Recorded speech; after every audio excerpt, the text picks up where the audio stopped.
دا د بدر د میدان او د بدر د جنگ هغه واقعه بیګا مونږ شروع کړې وه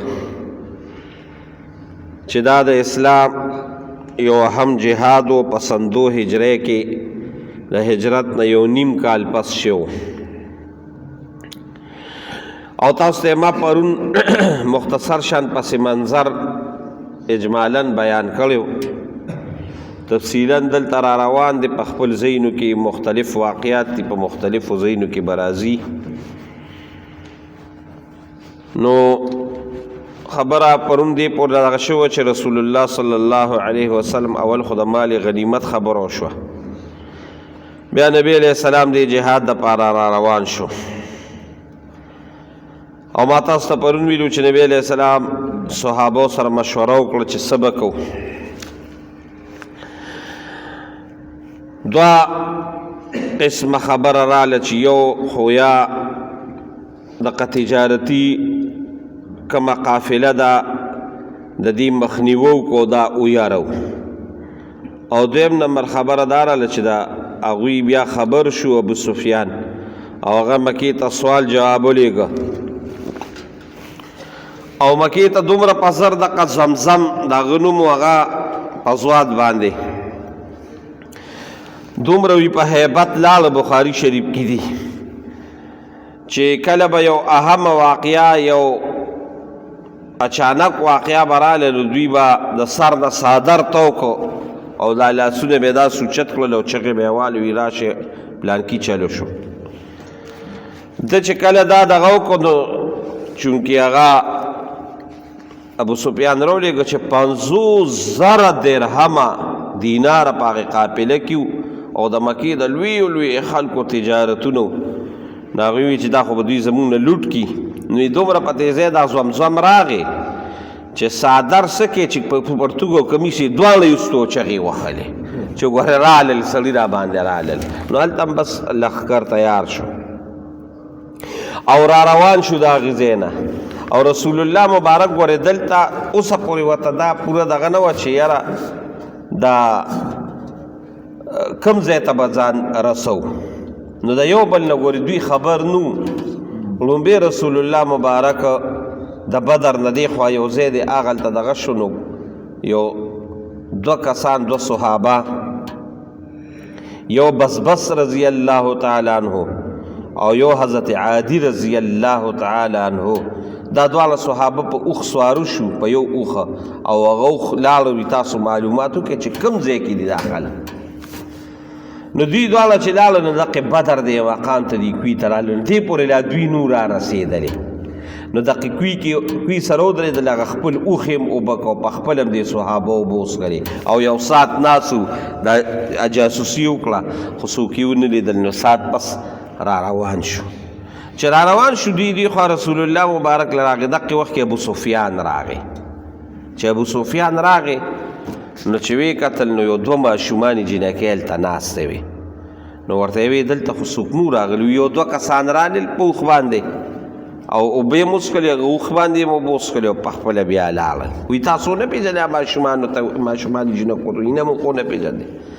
نو د مکې خلک ډېر هوښیار وو ډېر زیات هوښیار وو خدای وله ډېر هوښیارتیا ورکړې خو ظالمانو دقه عقل بعضې کسانو د دین دپاره استعمال نه کړ هدایت بیل شی دی او عقل بیل شی دی تاسو وګورئ که نه سوچ وکړئ دا چین والا څومره عقلمن خلک دي کم کم ایجادات یې وکړل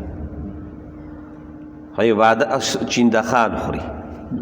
ماران خوري انډیا ته وګوره انډیا هم ګوره دې وخت کې په دنیا کې د ټولو نه دغه ده ترقي یافته ملک دی او ښه ترقي کړې ده سپوږمۍ ته وختل نو څومره قابل دی عقل شته او هدایت نشته نن د غوا متیازې سره هدایت نشته نو د مکې خلک هم بعضې ډېر هوښیار او هدایت نو هوښیارتیا به تاسو څه نه ولند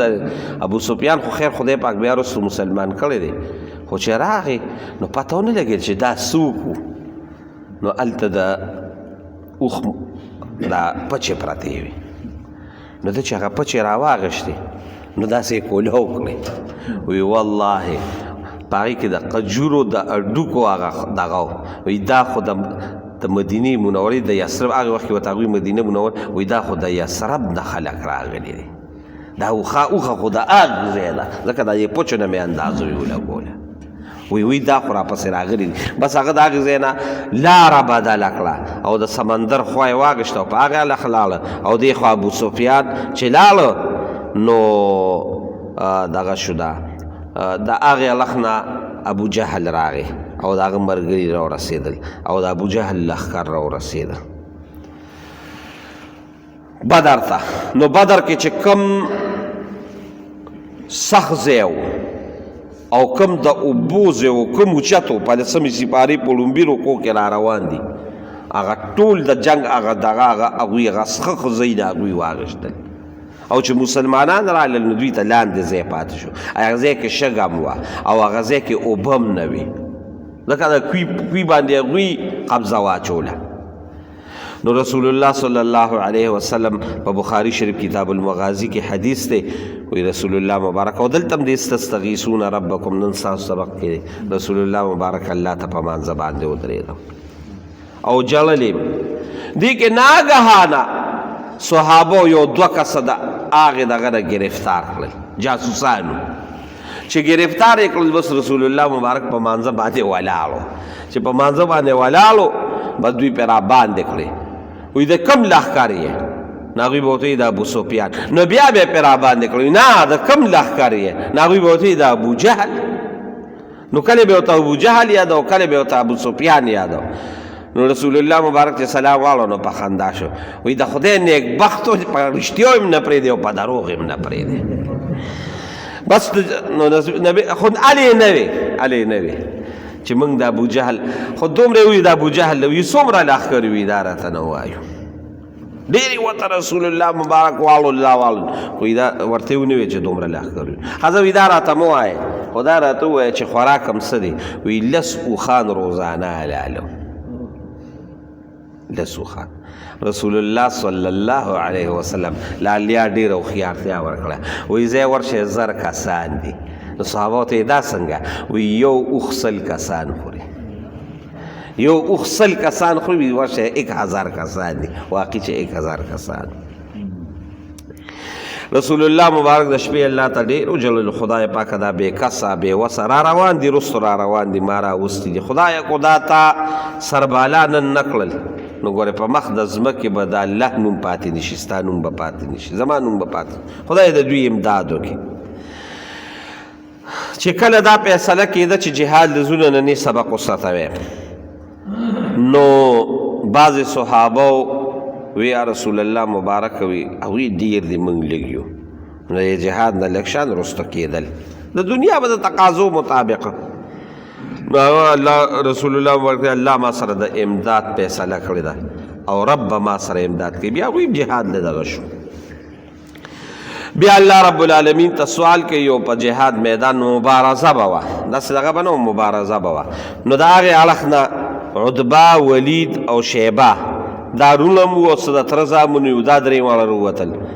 رسول الله صلی الله علیه وسلم چې دلته په خپل لښکر باندې نظر واچو نو چې ویې کتل یاره چې د دې مقابلو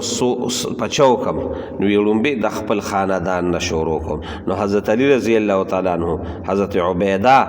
او حضرت حمزه رضی الله تعالی عنه ته یې وروځې نو عتبه دغه علی رضی الله تعالی عنه ته چې کم کس حواله کړو هغه په لومبي ګزار و مردار یې کړ او چې ابو حمزه رضی الله تعالی عنه نه خو چې کومه بهادري کړې دغه به تاسو ته رسته پته ولګي هغه هم هغه یو مردار کړ او عبیده لږ ورسره په دغه شنو لږ شان خپې زخمی شوه خو بیا هم هغه دغه مردار کړ نو په دې طریقه باندې جهاد شروع شو بیا د الله امداد څنګه کېږي نو هغه تاسو د آیاتونو کې ورته ګورئ کما اخرجکا لکه څنګه راویستلی ته ربکا ستا رب من بیتکا د کورنا بالحق په حق سره څنګه لکه کما اخرجه د دې دا دغه چې موږ دغه والو نو د دې نه خو یا دا مراد چې څنګه الله تاسو له په دې مال غنیمت کې مدد وکړو تاسو له لاره روغ کړه دقه شانې تاسو د کامیابۍ دپاره د کورونو نه راوښکلې او یا ترې مراد دا لکه څنګه چې د مکې مکرمې نه د هجرت د پاره راوښکلی تاسو خو نه غوښتل بعضې خلکو چې موږ د مکه پرېږدو خو چې څنګه یې راوښکلې او دلته یې راله ښکلې ځای درکړه دقه شان یې راوښکلی د دې جهاد دپاره هم به الله امداد کوي وَإِنَّ فَرِيقًا او یو ډله من المؤمنین د مؤمنانو نه لکارهون نی غوښتل دا تیار نوه یجادلونکا رسول الله مبارک سره بحث کوه چې یاره دا خو ډېر دي دا خو موږ نشو بالحق د حق په باره کې بعد ما تبینه پس د دې نه چې ښه ښکاره شو کانما لکه څنګه چې یساقونه دوی تلل کېدلې الی الموت مرګ ته لکه سړی چې مرګ له ور روان وي خدای داسې ور روان یو مرګ له وهم ينظرون او دوی کتله وی دا خو مرګ خولې له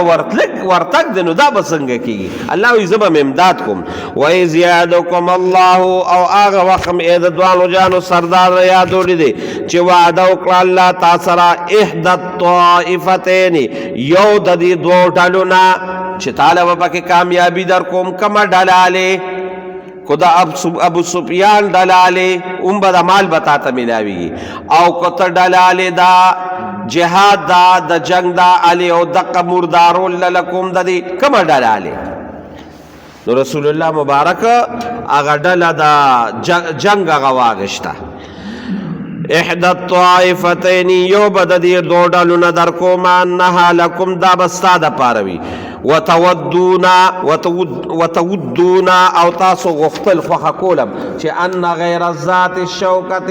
منګه نه غواړو بغیر د اسلحې والا نه علاوه بلا چې اسلحه ورسره نه منګه دغه غواړو تکون لکم دوی تاسو سره وتودون او تاسو غختلا چې ان غیر ذات الشوکت بغیر د دې اسلحې نه تکون لکم وی بس تاسو د پاره تاسو خدا غختل ويريد الله او غختل الله تعالی او داغه رسول ان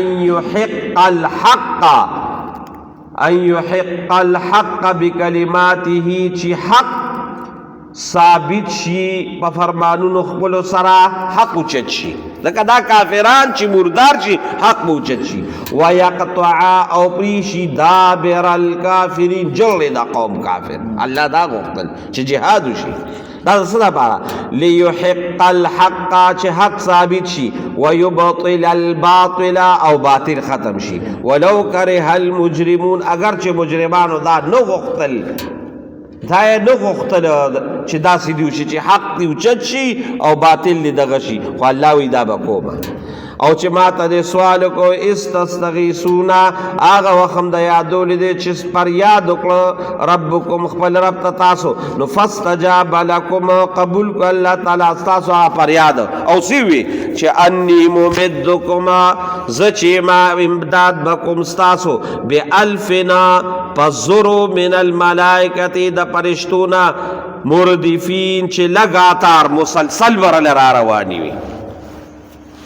دلته زر پرشتي دي او په درې څلورمه سپاره کې 3000 دي راغلي 3 واړه زره